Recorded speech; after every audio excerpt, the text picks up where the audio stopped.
Welcome to another episode of We'll Fix It in Post. Old ass movie reviews. Why is the percentage going up and down? I don't know what that means. I don't know what that is. Do you hear the I'm Joe clapping? Sonnenblit. I hear the clapping button. It's You got a really clapping cool. button?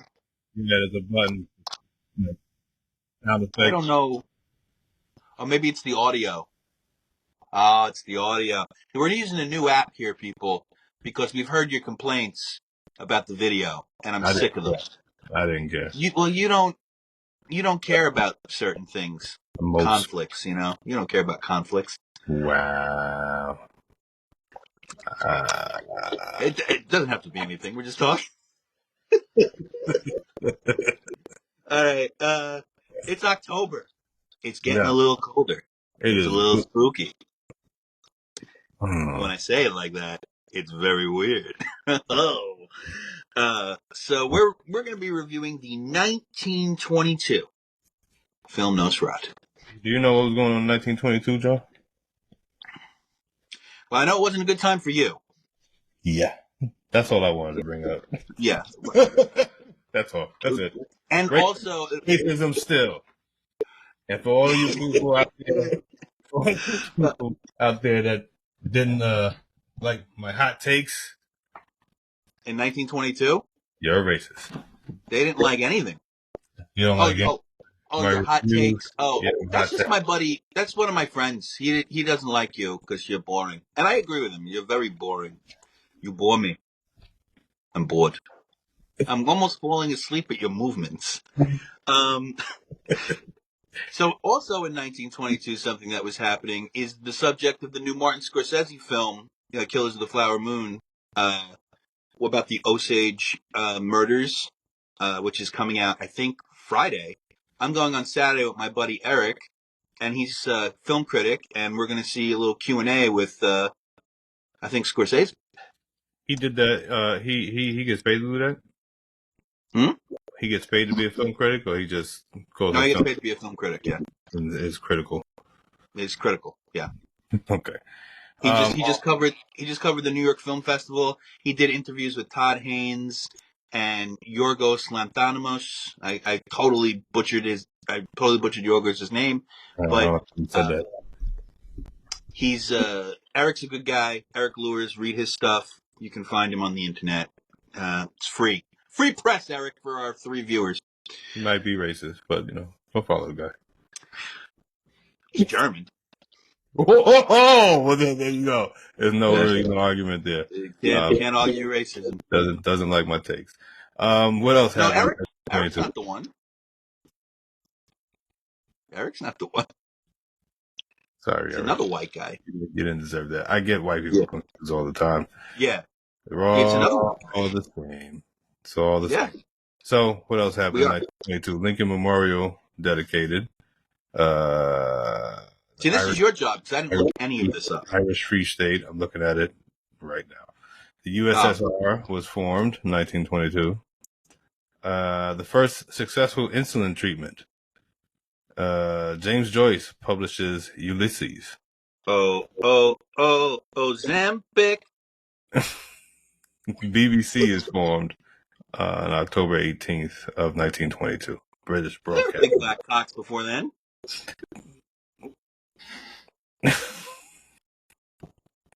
Yeah. And lastly, we just didn't video them. Oh, you did. You did. Well, 1922 was how typhoon hit Chateau, China. So there was a typhoon, which is a hurricane, but in reverse. Like how the toilet flushed backwards in Australia.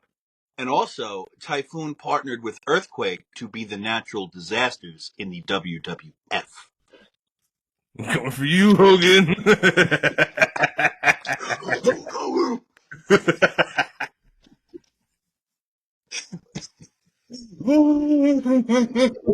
It's really fat guys.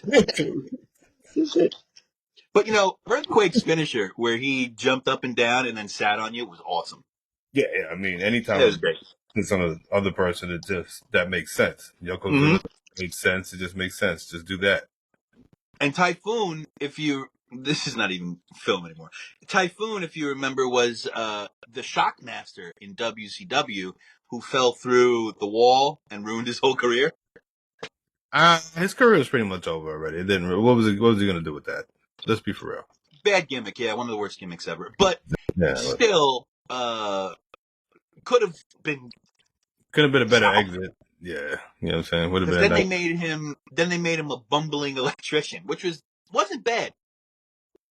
All right. This is not a wrestling podcast.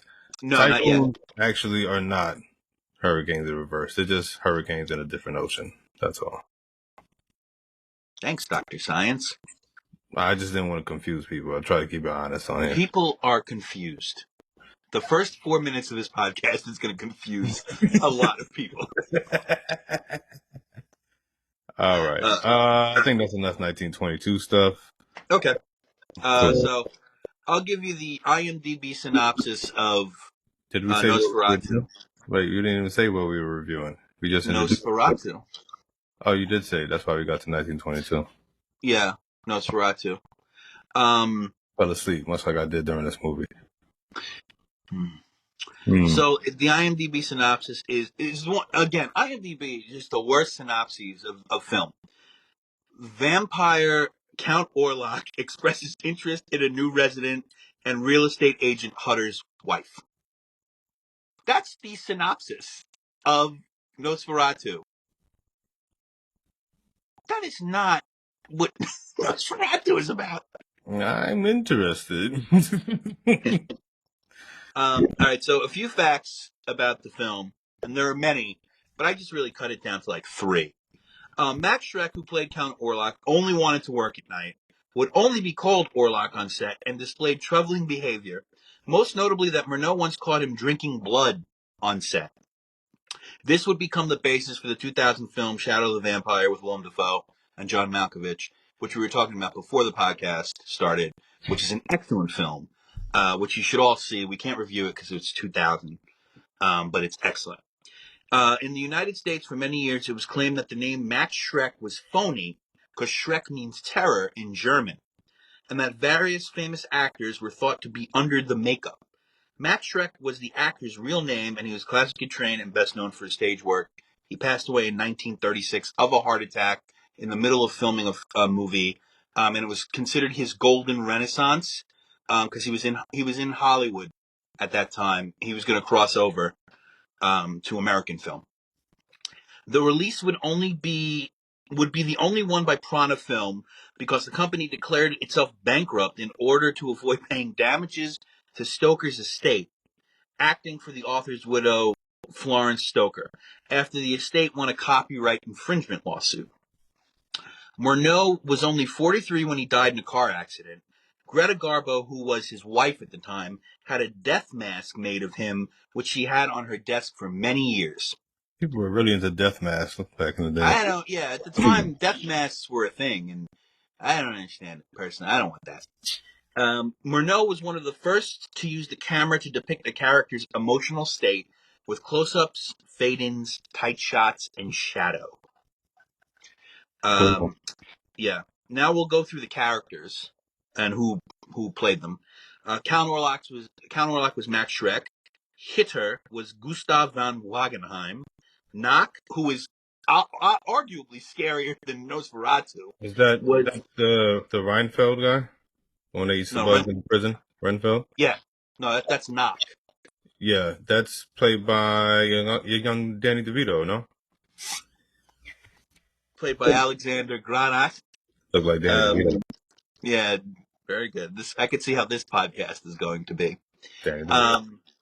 Ellen was played by Greta Schroeder, and Harding was played by George Snell. Those are the main characters. So how the film starts is we have Tex talking about who Nosferatu is, how he rises out of ghostly dreams and will nourish on your heart and blood. The use of blue for nighttime and the use of gold for daytime is prevalent in this film. Also, the use of animals is everywhere in this film. Yeah, a lot of animals. There was a bunch of rats. There was horses. Wow. Why did they have the horses in the Klansman outfits? What was that about? They were So covered head to I toe. wrote that as well. We'll get there. We'll get there. I think Murnau wanted them to look like druids. Okay. And druids were the torchbearers of the crypt. If you watch wrestling and you were an Undertaker fan, he used to come out with druids. That's the best I could do for the uninformed that is sitting across from me. Badass version on the motorcycle. You like that one, huh? I like it, Rock. Yeah, do you? That is interesting. So it's an open on Hutter with a circular frame, which was the style then, also popularized by Murnau. Right. An interesting line at the very beginning is, "Why did you kill them? They are lovely flowers." This is a silent film, by the way. This is all text. Yeah. A lot of fucking words. Hard to read, huh? Not easy to read for you. These subtitles. These are not subtitles. These aren't subtitles. They're cards. Fucking cards, and it's fucking.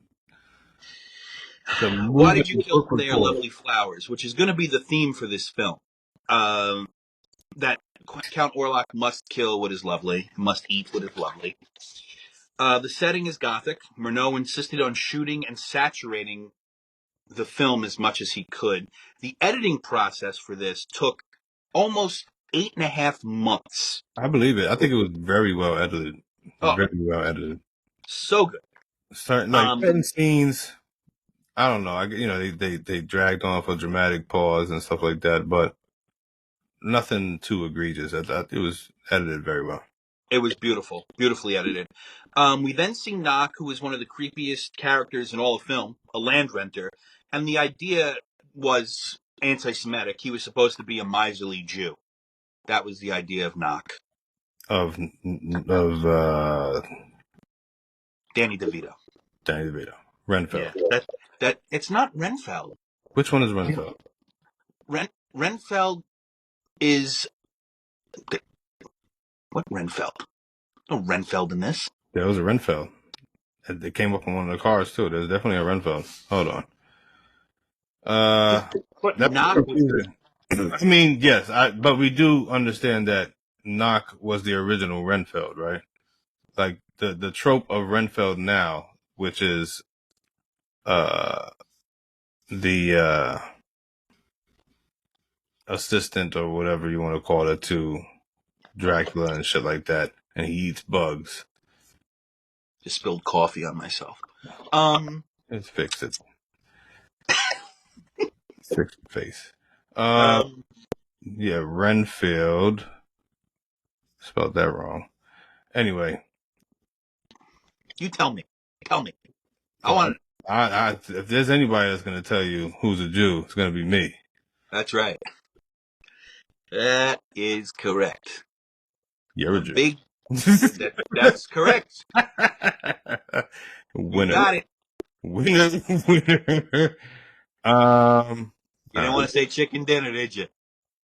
You didn't want to say it. I'll say it. I'll say chicken dinner. This show's getting out of hand already. Yeah, somebody made a joke, so now I got to make all the jokes. See what happens when somebody wants me to be funny. How do you knock? Huh? Knock, like knocking on a door. Knock. How did you? Yeah, like knocking on a door. Knock. Just go to IMDb. No, but I'm trying to figure out if. All right, this is taking too long. Murnau used the technique of his name is Knock Renfield, dude. Okay, it's Renfield, but I know him as Knock.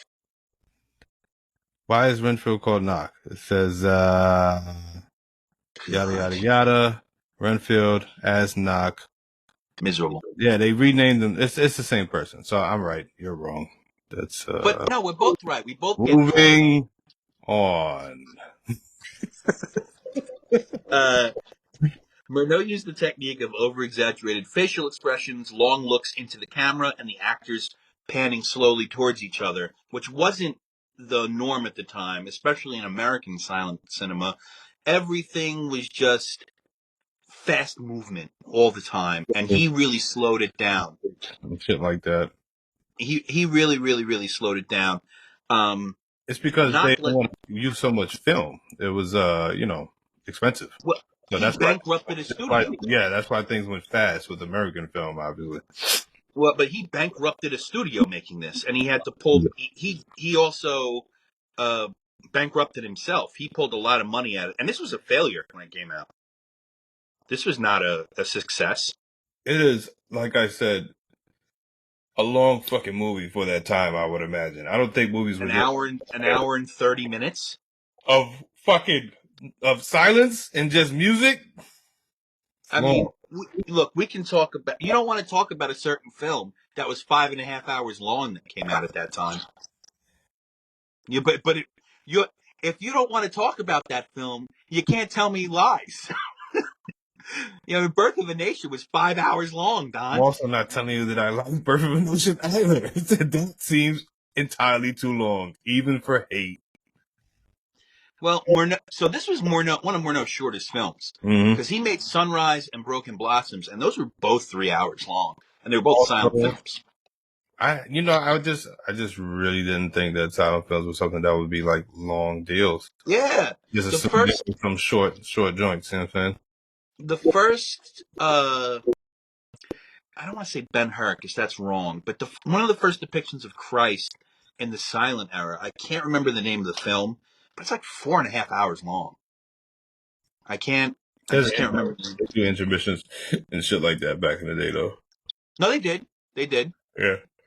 They did. So going to the theater cinema at the time was like going to see a play. Yeah.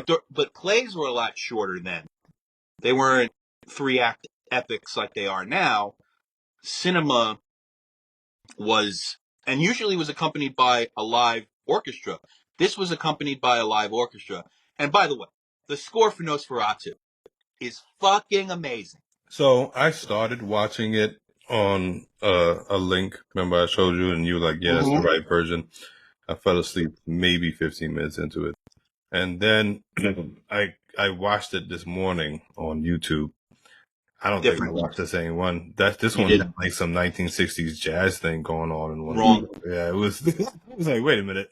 I don't think that was going to make it 1922. Very wrong. So then Knock lets Hutter know the deal where he'll be going off of some cryptic piece of paper with only symbols that Knock can read. Like nobody else can read this piece of paper because it's clearly Nosferatu, Count Orlok, writing this. Knock explains Orlok will want a house directly across from his, building this heavy tension of what we don't know. What will this Orlok look like? Now, first of all, if somebody says, man, this guy wants a house right across from you, right smack across from you, wouldn't you just go, well, why? Why does he want that? Well, I don't want. The I abandoned enjoy one? my privacy.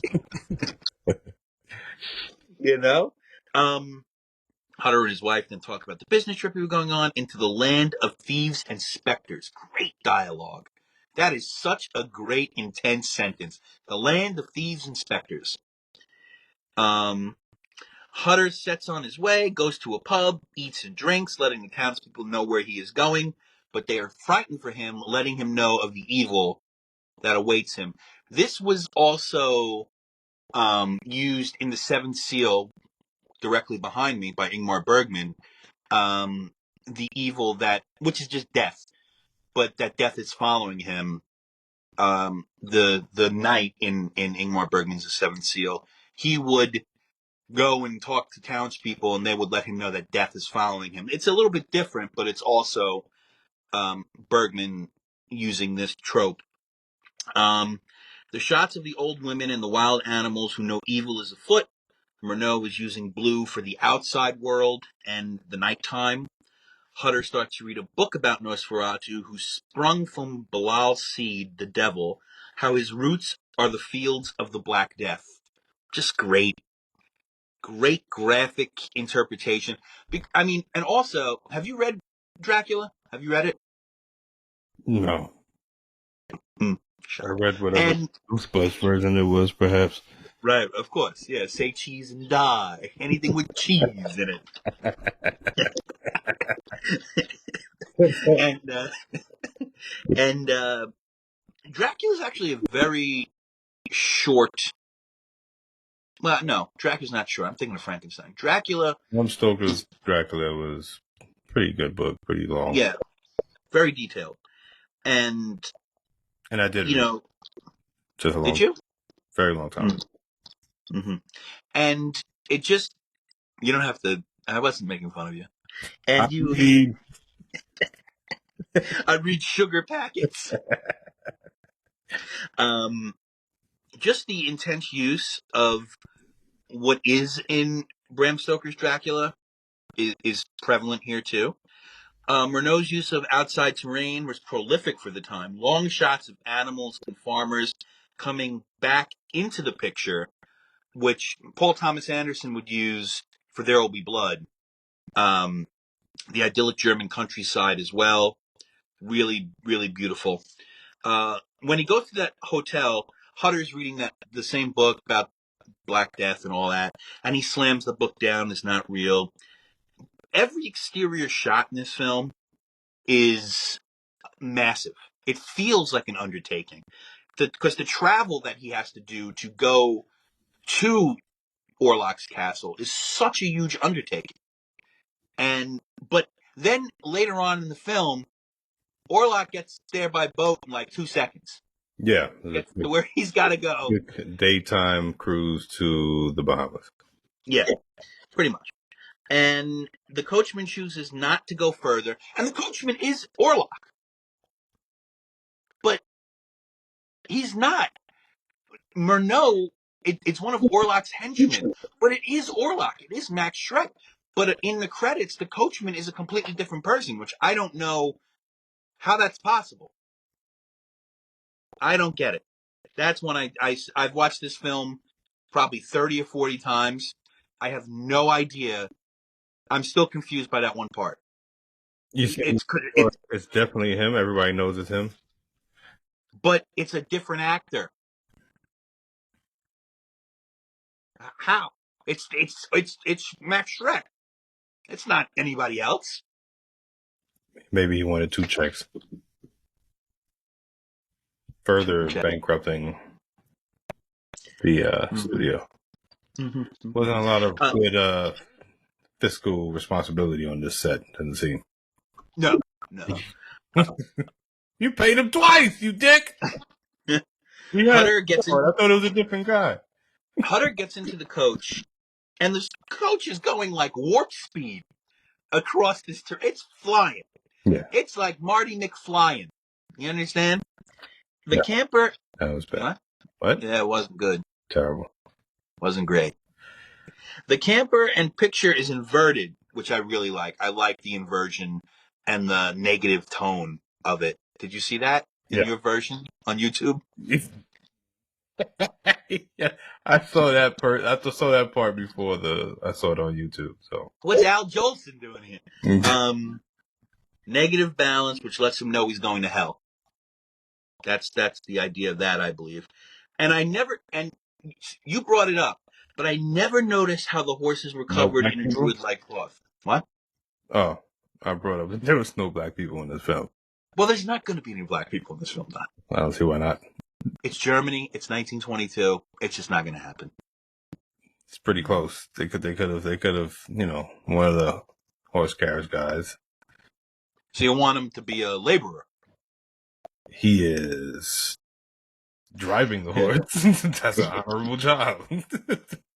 And then here we see Orlok for the first time waiting for Hutter behind the gates, which it's just the coachman. I'm sorry. I don't care what anybody tells me. Orlok never blinks at all. No, he doesn't. I don't think about it. Never blinks. Hutter then cuts his thumb open, and this nutty buddy tries to suck the blood off his thumb. Yeah, and that should be your first clue. I gotta go. That was pre-bill. I gotta head out. Look, thank you. What you doing, man? Why you doing that? Didn't ask for it. Hey, man. Didn't know this is. I'm here to rent you a room, brother. I didn't know we were into that.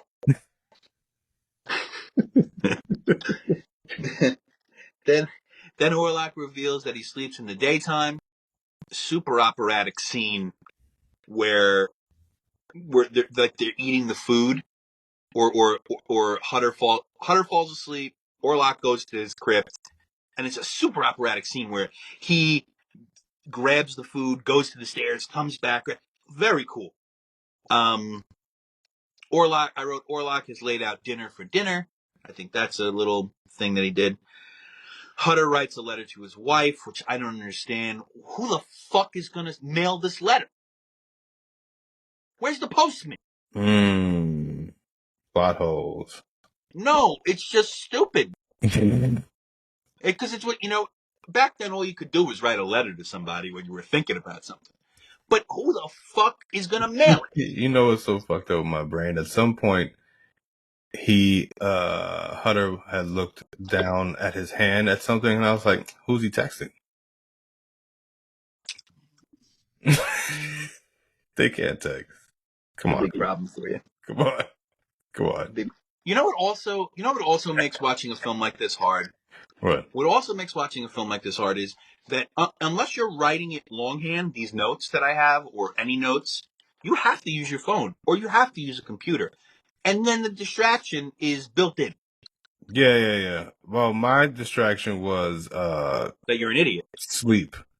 It was just I actually listen to classical music most nights, and that's what I go to sleep with. And you suck the blood out of men's thumbs. Pinkies. Come on. Oh, Come on. Pinky ring sucker. Ring sucker. Did you know how did Nosferatu get his name? If this is going to be a bad joke, if this is going to be like something you'd find on a Dyna placemat, I don't know if I want to hear it, but I'll entertain it since I got nowhere else to be right now. Nah, it's just some shit I Googled and I'm looking at it. One proposed etymology of Nosferatu is the term originally came from the Greek nosophoros, Greek meaning disease bearing. There was a lot of disease themes in this. You had a lot of the Black Plague going on in the movie also. So, a lot of people thought that was the bite marks, the puncture wounds on the necks of the victims were because of the Black Plague. They thought it was a symptom. Because of the rats. Yeah, because of the rats. So yeah. The long shot of Orlok walking is still effective 101 years later. It's a marvel. It is. It's creepy as fuck. Yeah, it's creepy as fuck. It's not something. The way he, is holds oversold. his hand. It's not oversold. Like the character is not over. Everything else around it, storyline wise, it's an old story. The pacing is different than nowadays, but that still stands the test of time as a very creepy fucking character. And you also have to realize at that time, the story's not that old. Yeah. So this is the first. Yeah, this is the first incarnation of Dracula on the screen. And look, I don't know about you, but 1922, if I fucking saw that, I'd be shitting bricks. If I saw that now, I'm shitting bricks. Are you kidding me? Yeah. So where was I? Ellen starts sleepwalking, hallucinating, seeing the visions of what Hutter is now going through and what she's about to go through. Yeah, what's that about? How come she turned psychic all of a sudden? How did that get introduced? She just was? Just cause? Why? Yeah. She could also be a witch. That could be a thing. I guess. That there could be. She could have also had the plague and nobody knew it. And she's having visions. Okay. The answer is, I don't know. Stripping balls. Yeah, tripping balls. 1922. Look, you lick anything in 1922, you start tripping balls. You don't know what's going on. Orlok knows that Ellen sees, and it's his want to have her see, which is really cool. That's a really cool. Hutter looking in the casket and the off the side shot of just Nosferatu in the casket, still good, still works, still, and it's the blueprint. A lot of these shots are the blueprint for American and foreign horror for the next 100 years. It's great. Orlok building the casket, coach, then getting in the casket, and the lid following him and closing him in is one of the few parts of this film that doesn't ever look real to me, but yet it makes a lot of sense. Because he's a vampire, and he could do all this with his hoodoo, you know? But it's just, it's a really cool camera trick for a time that there were no camera tricks, really. The caskets are taken by raft, and you're sort of thinking, well, damn, it didn't take Hutter this long to get there. No, I don't understand why he didn't just catch the first boat over there. I don't understand why he didn't get his coachman. No, but no, it took Hutter. It did take Hutter a while. He was on that coach for a while. They definitely went from. But Nosferatu was on like 9 boats. It was only 2. Boats. I was going to say, what the fuck are you talking about? It was only 2. It was only 2, but it was like 8 scenes. It wasn't that many for Hutter. You haven't seen. Well, you don't watch horror now, really. Did you see the last ship, the last voyage of Demetrius? The last voyage of Demeter? No. Yeah, the last voyage of Devante. Have you seen it? The last voyage of D'Angelo's butterfly? No. I saw the original. I didn't see the new one. It was not great, but it wasn't terrible. I think they captured some of the spirit of the Nosferatu. I mean, it's more of a creature feature. It's not like a, Well, you could say this is a creature feature. I don't know if I would call this. It still has, it's still a creepy man monster. The one in the movie that just came out is a monster. You know what I mean? That happens to have man features. And a lot of one of the films we're going to be reviewing, The Shining, a lot of the shadow work is totally copied from Nosferatu. Mm-hmm. When Wendy's going up and down the stairs with the bat and Nosferatu's going up the stairs, it's totally the same shot. You can just and it would be nice if you would pay attention on our podcast. Oh, she's trying to come out of the bathroom and the door creaks. I need to put some oil on it, maybe. And, so instead of just one good swift creak, it's like creak, creak. Well, it's a house. They creak. My house makes noises. I mean, uh-oh. Where did you go? Oh, your camera disappeared. I'm here. No, I know. Linda! You gotta stop screaming. Can you tell my dad that I'm filming the podcast? Wait. Are you on on modem on AOL? Why did he pick up the phone and interrupt your internet service? No, it interrupts this. I don't know why. Picking up the phone? Yeah. You gotta be kidding me. No. There's no way you're living in 1998, fam. I'm not. This. I'm on the app, brother. On your phone? Yeah. So what is he doing that's interfering? He called me. Oh, he called you. I thought he was in the house. I was like, did he pick up? What are you doing? You have a cable modem? What's going on in your fucking house, man? Okay, that's fine. He called you. That makes sense. Got it. Still very funny. I don't want to do this anymore. What's used? None of this makes any sense. Anyway. You know what? Anyway. I think it cut off the recording because now it says I'm only at 1 minute and 20 seconds. Mine says 34:32. But you're 1 minute and 20 seconds like you just... Maybe. Well, it should be recorded on my side. I don't know. We'll fix it in post. No, we won't. So... It's the tagline. You're supposed to do this. The idea. Yeah. The idea that the professors wore these ornate coats back then is very jarring to me. Yeah. Remember when it's It was a super lot. weird? It was a lot. Would you feel like you're learning from a man who wore that coat? I dropped out of college, so I didn't want to learn from anybody dressed in anything. But this is part of the conversation. I abhor learning. I mean, it shows in your life choices. Right. The Venus flytrap scene is a metaphor for where we find ourselves in the film right now, That was with Hutter. like that part. I didn't like Yeah, the next part. Well, it wasn't in the same scene, but it was a few scenes later where they showed the forest, a little fucking bacteria creature, the microscopic creature eating some other shit. That was gross. I like that. Didn't like it. Didn't care for it. Made me uncomfortable.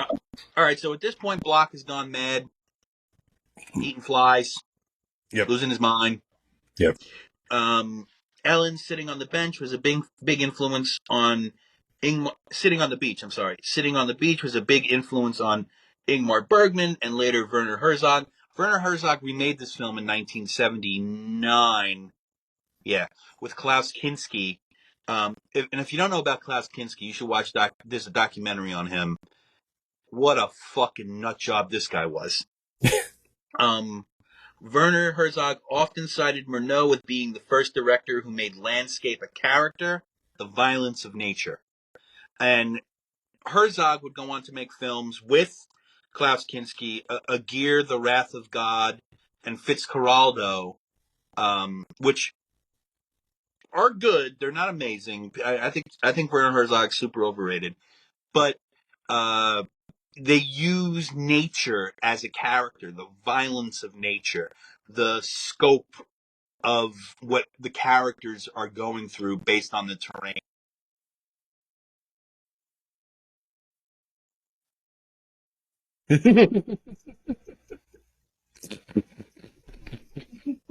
I mean, he's outside.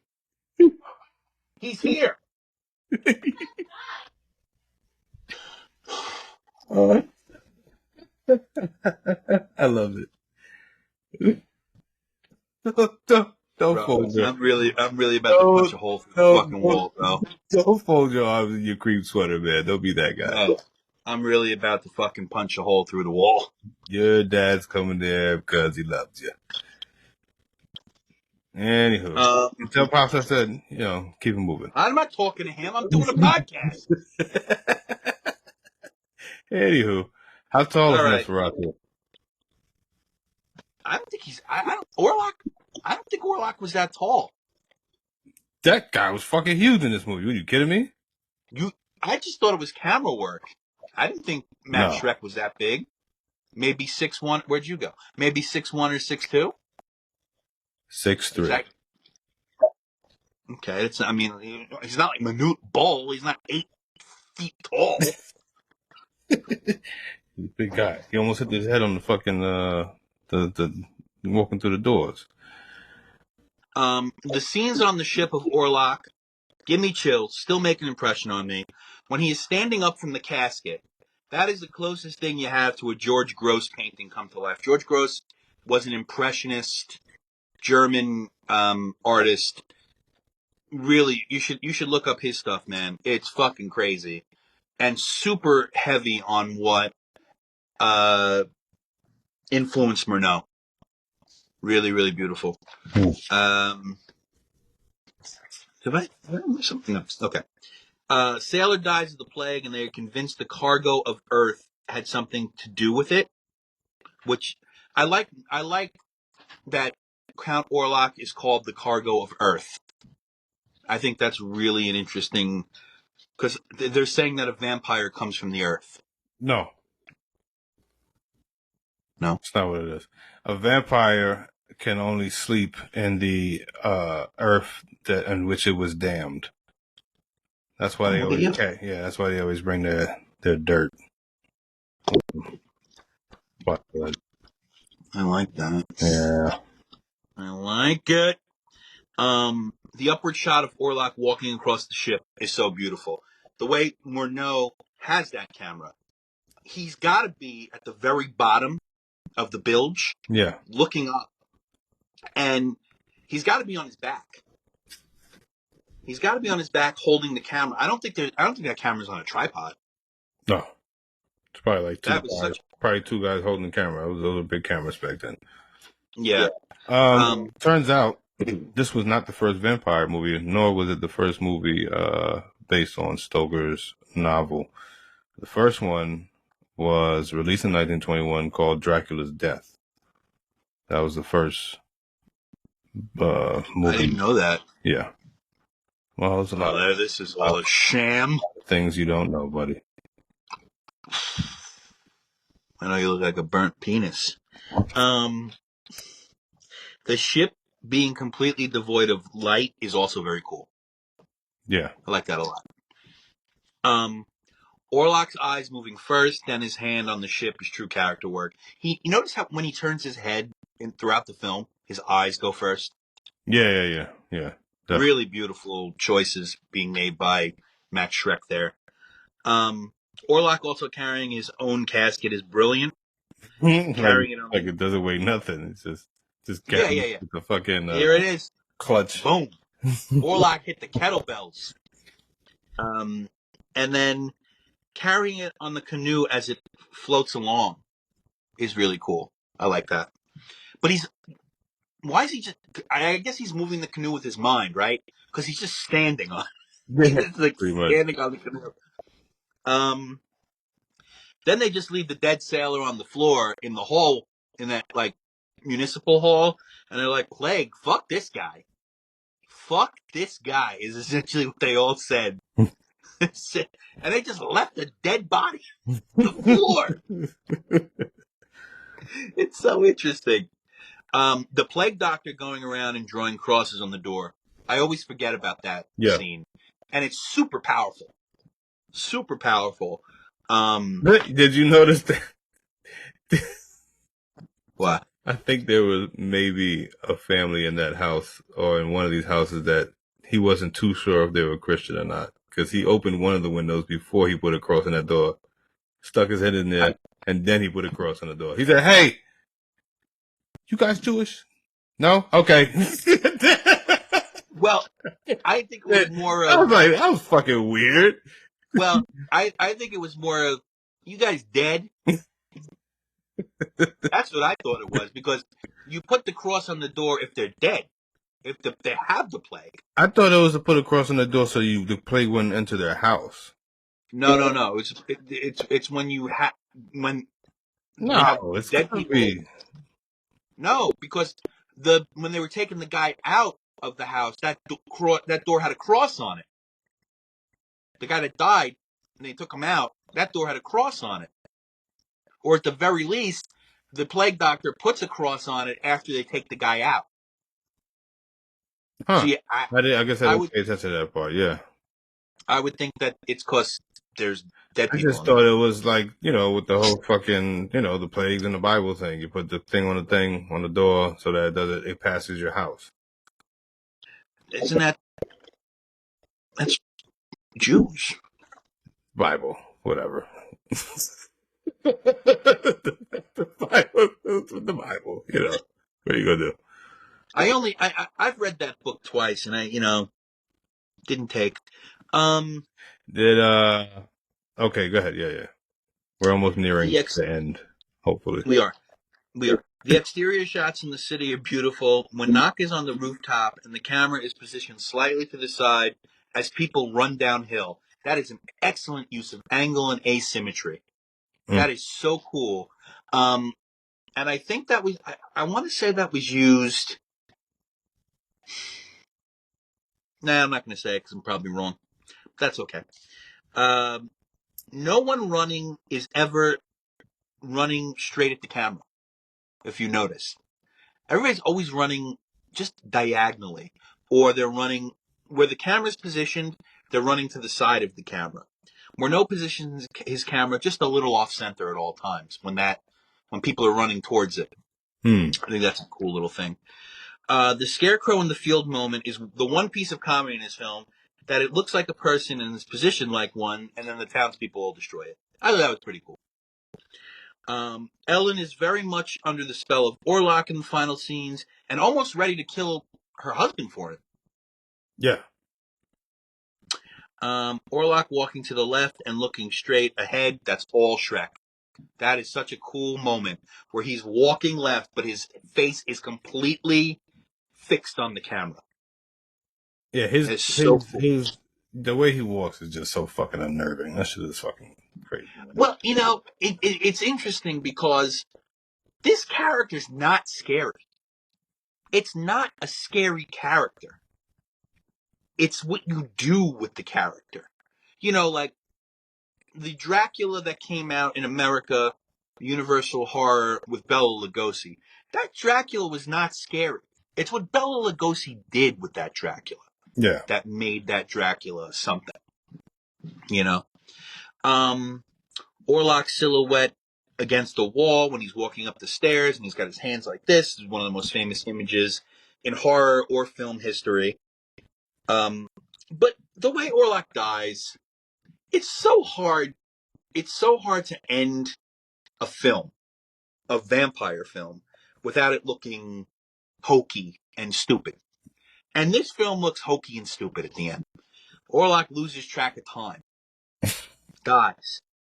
And, I mean, it's the way in every Dracula film, though. How do you write it better? This is the first time this actually created that trope in this film. No, I'm saying after that. Oh, yeah. It's the way in every vampire Dracula film. It's either a stake through the heart or it's Burnt light. by the sun, yeah. Yeah, how do you write it better? You can't. I mean, there's no other way because that's the story, right? Like, there's nothing you can do to go, well, this is different. Twilight. What, fucking? No, they weren't affected by the sun. Twilight. I didn't see. I think better of myself. It's just something that I happen to know. I think better of myself. Yeah, I don't remember why. I think they just did away with that trope. They were just like, nah. The most incurable disease is bad taste. Just want to put that out there. Can't cure bad taste. The black plague of the mind. Yeah. Got 2 holes in your brain. Yeah. I do enjoy his death, though. I don't know what it is about it. Maybe it's his operatic movement and motion, but I really enjoy the way he dies. Maybe not the way the character dies, but the way Shrek makes him die. I like. You know, that like one silhouette of him just like, begging the sun to stop. I thought that was cool. Everyone is released from his clutches. And then here's me just saying, I think Nosferatu is one of the great films for its time. Does it hold up today? In my opinion, it does. Very few films have the chops, the technicality, and the originality that Nosferatu has. Murnau is a master. And then we'll do the scores later. But you felt differently. But is it because you're stupid? Or because the film is bad?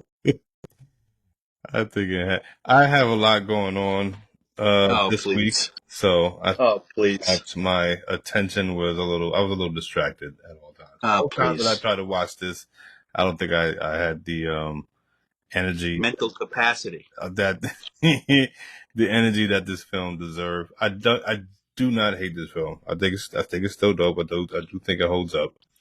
I like the 1960s jazz version that I watched today better than the first version that I watched. I think maybe the music made a little bit of difference. I like a little bit of the bebop scat that I was listening to with the Nosferatu scenes. It made more sense. I mean, who wants to hear the girl from Ipanema when Orlok's walking around? There you go. I don't want to hear that. Yeah, it looked good still. The acting was surprisingly good for most people. Especially the Renfield character, I think. For silent film, you don't get totality in choice with the actors. You just usually don't get it. And this really, I mean, it also could be down to the directing as well. I mean, Murnau was very specific about what he wanted and how he wanted it done. And I think this also caused Murnau to have a nervous breakdown because him and Shrek did not get along. And Murnau was going to retire after this film. He went to a sanitarium, I think, for a few months to get away from filmmaking. Because he and Shrek were just, and I guess you need a crazy fuck to be your Orlok all the time, because when Werner Herzog remade this with Klaus Kinski, Werner Herzog had a quote. There's a documentary about Herzog and Kinski. I think it's called My Best Enemy, because they made like 5 films together. And Herzog says about Kinski, every gray hair I have is named Kinski. And I think that could be attributed to Murnau and Shrek, and Shrek as well. I think that's a... Do you have to be absolutely batshit crazy to do this? Maybe. I mean, it is such a dark role. And you have to take yourself to a place, I would believe, that is incredibly dark. Incredibly dark to do this. Yeah, creepy. Quite creepy. You want to recast this or no?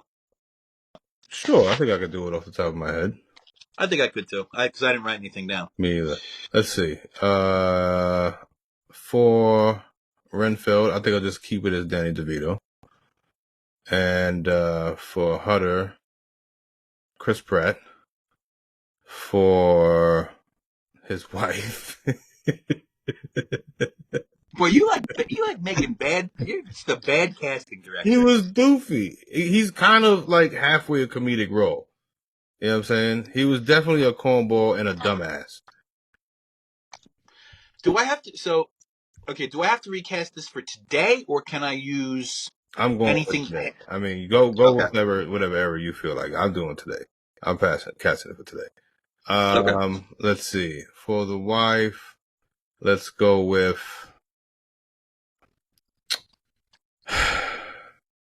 Scarlett Johansson.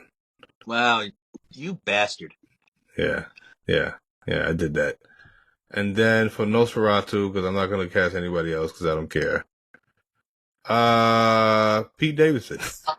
Because he's lanky.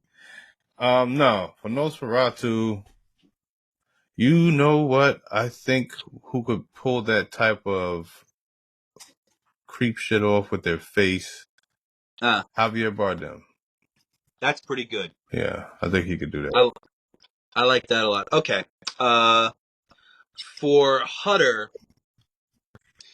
you got to go with somebody young, and you got to go with somebody that doesn't really have to do a lot, but also sort of has to carry this. Sir Ben Kingsley.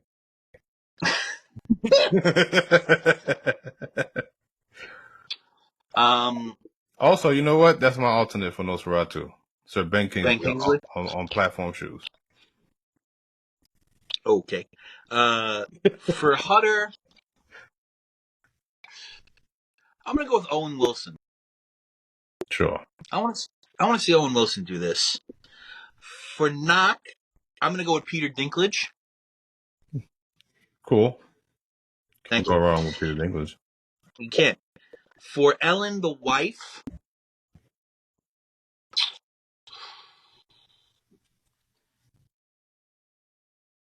I'm gonna go with Julianne Moore. Okay. Do you know who Julianne Moore is? More Julianne. I know who Julianne Moore is, man. Doesn't really seep in, does it? Even that one thing. Yeah, that one thing. And for Count Orlok, it can only be Christopher Walken. Oh, you bitch. I was going to say him first, and I was like, that's too fucking obvious. Don't be a dick. But you It went can and only bit a be. dick. You went and bit a dick.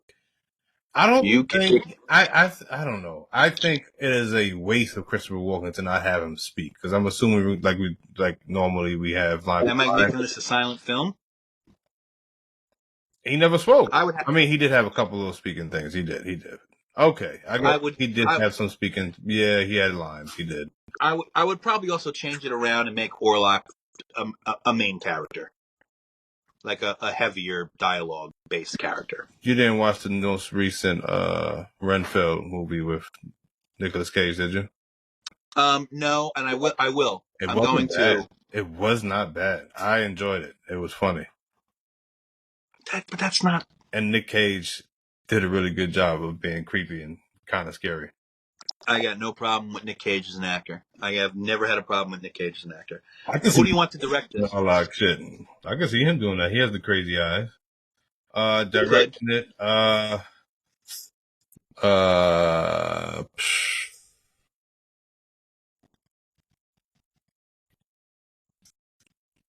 Who would you have directed? I got to think on that one. I was trying to think of like the scenes and the way the pacing and. I would want this to be a slower film. I would want this to be try to keep it in the vein of what Murnau tried to do. I would have Jim Jarmusch make this movie. Who's Jim Jarmusch? What has he done? He did Coffee and Cigarettes. He did Broken Flowers. He did Patterson. Only Lovers Left Alive. Ghost Dog.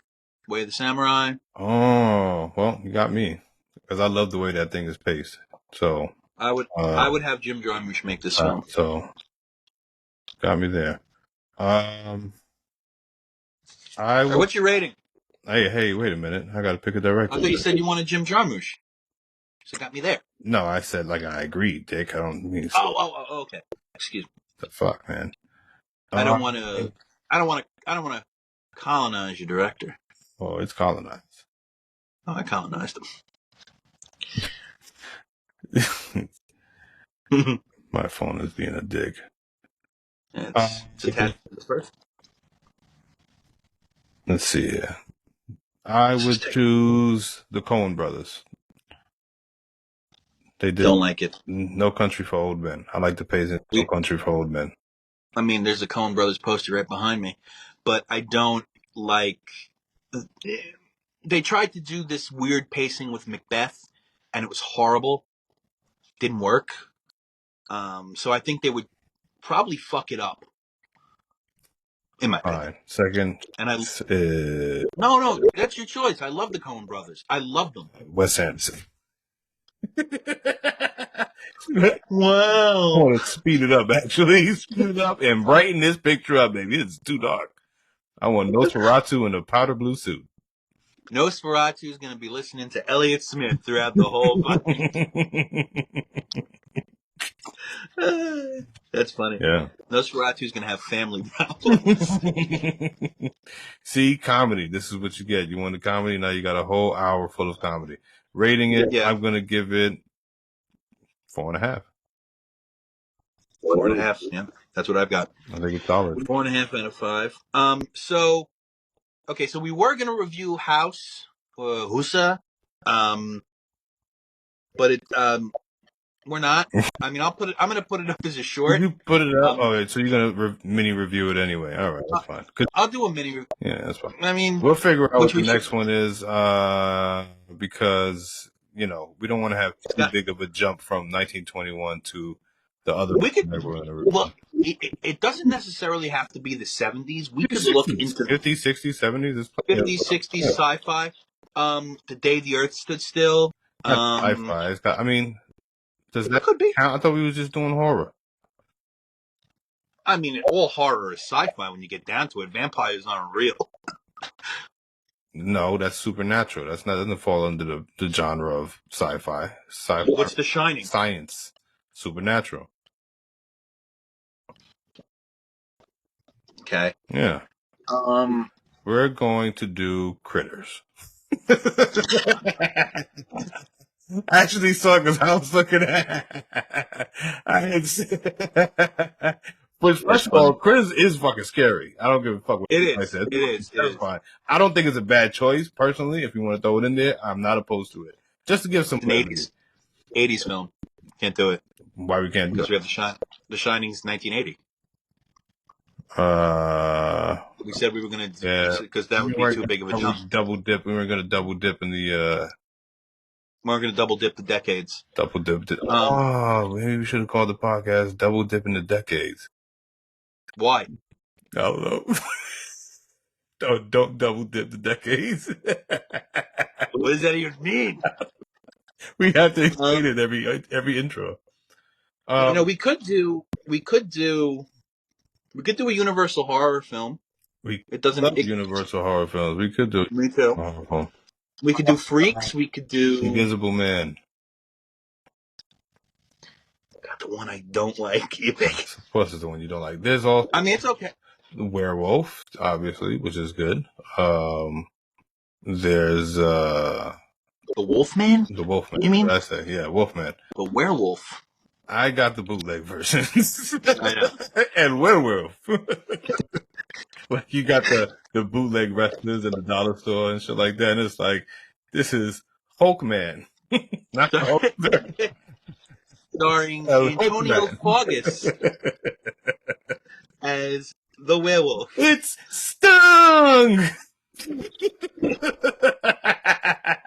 Stang instead of Sting, yeah.